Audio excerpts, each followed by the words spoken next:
when they first talked to me, you know, at the Haddock in Azusa, they told me this was going to be a very simple, you know, wedding. You know, just a few people. And so I kind of had the impression, well, it'll be the both of them in blue jeans and a couple, you know, just a couple college friends. And I have to say, wow, if I had known this, this is one of the higher class weddings I've ever done. So I wonder what they consider to be really high class. Fireworks and oh, is that what they were setting up out there? Oh, okay. And, you know, to have, you know, professors from APU sing and very elegant flowers and everything. Well, I knew they would want a serious service. You know, I can sense from both of them they're very serious about their relationship with each other and their relationship to God. And that is such a rare thing. Usually, you know, the weddings that I do, you know, the people are in love, you know, but it's all really carefree, kind of. They just happen to be able to match each other on Match.com or something like that. And the emphasis in the wedding is always very, you know, just that everyone loves and likes each other and all the positive, joyful things, and they don't like you to be serious, you know, about the hard things, the commitment and things like that. You know, don't want to ruin the day. But today I thought, you know, I should, you know, be kind of follow their wishes and be serious. But I usually begin with a joke, and so I knew I couldn't have my usual joke, so I have a serious joke. Okay, I have a serious joke. Okay, well, the CIA was accepting applications to be their next, you know, 007 type assassin. And they had hundreds, thousands of applicants, and they whittled it down to the final 3, 2 men and a woman. And these 3 came to the office, you know, for the final test. And there the current CIA, like president or whatever it is, gave them each a gun. And they brought the first man to the room and pointed to the door over there and said, right behind that door is your wife. All you have to do now is take the gun and go kill her, and you will be our assassin. And the man put the gun down and said, I can't do that. I mean, between my wife and the job, I mean, I have to just choose my wife. And he ran out without even thinking about it. No contest. The second man, they said the same thing. Behind that door is your wife. And if you just go kill her, prove that you're, you know, cold-blooded, able to kill anyone, you will be our #1 assassin. And the second man, took his gun, opened the door, but when he saw his wife, just couldn't do it. Just couldn't even get in the room. Finally, they brought the woman in. This is the joke part. And they told the woman, behind that door is your husband. All you have to do to become our assassin is go kill him. And so she went through the door, and you heard the gun firing. Once, twice, 3 times. The whole chamber empties. And then they're screaming and crashing and banging against the walls. And finally, everything was quiet.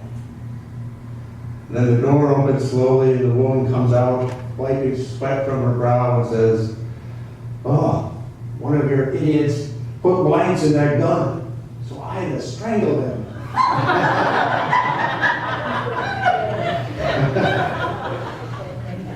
Well, I hope your love love is more like the two men's love than the woman's love.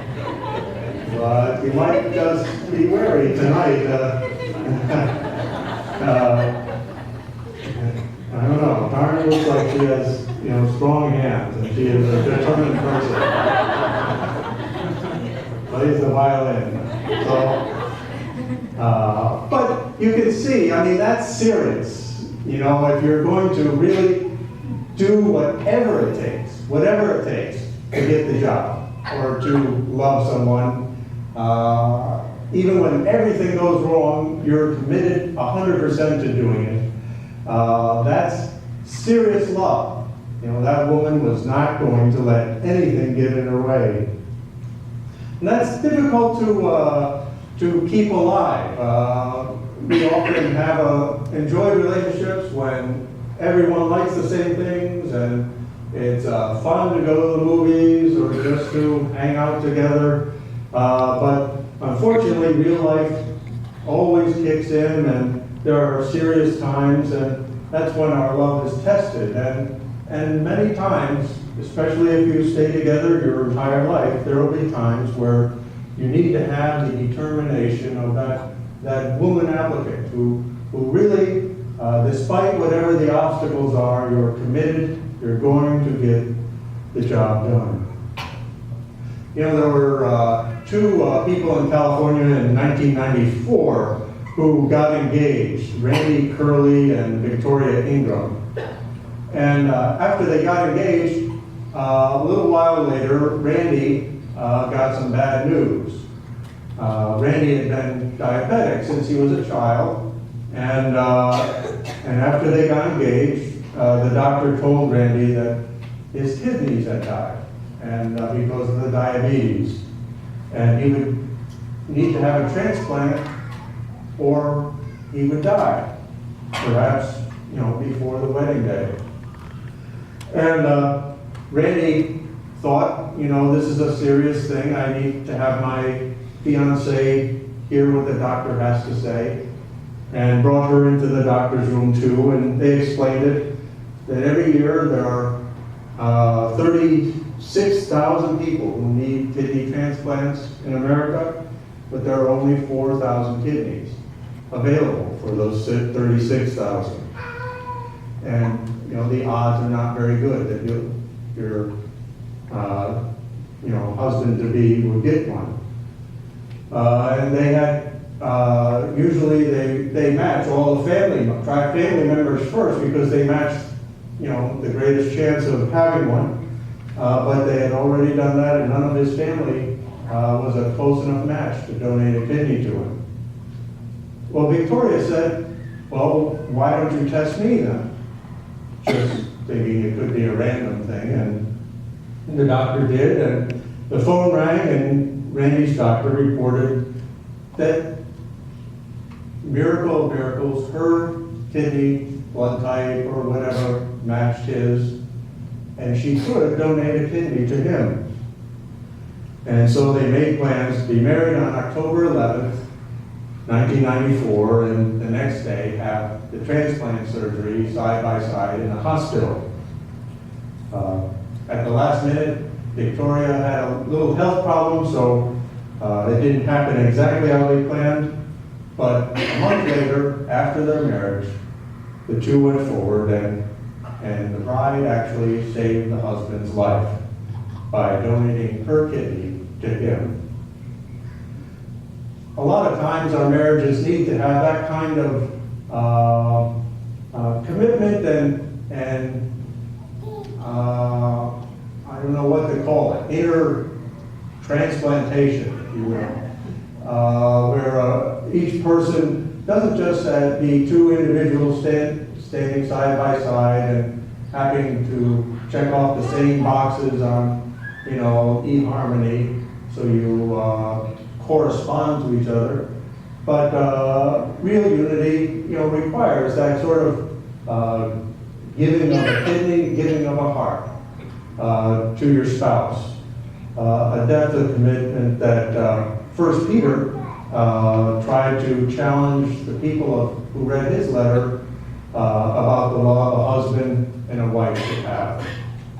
You know, he said, usually at weddings, the most common scripture that we read is always, 1 Corinthians 13, that if we don't have, love, our things are noisy gongs and clanging cymbals, and, all about beauty. But this passage from 1 Peter is very serious about not letting your relationship just being an outward thing, but having, let it be the hidden person of the heart with the imperishable jewel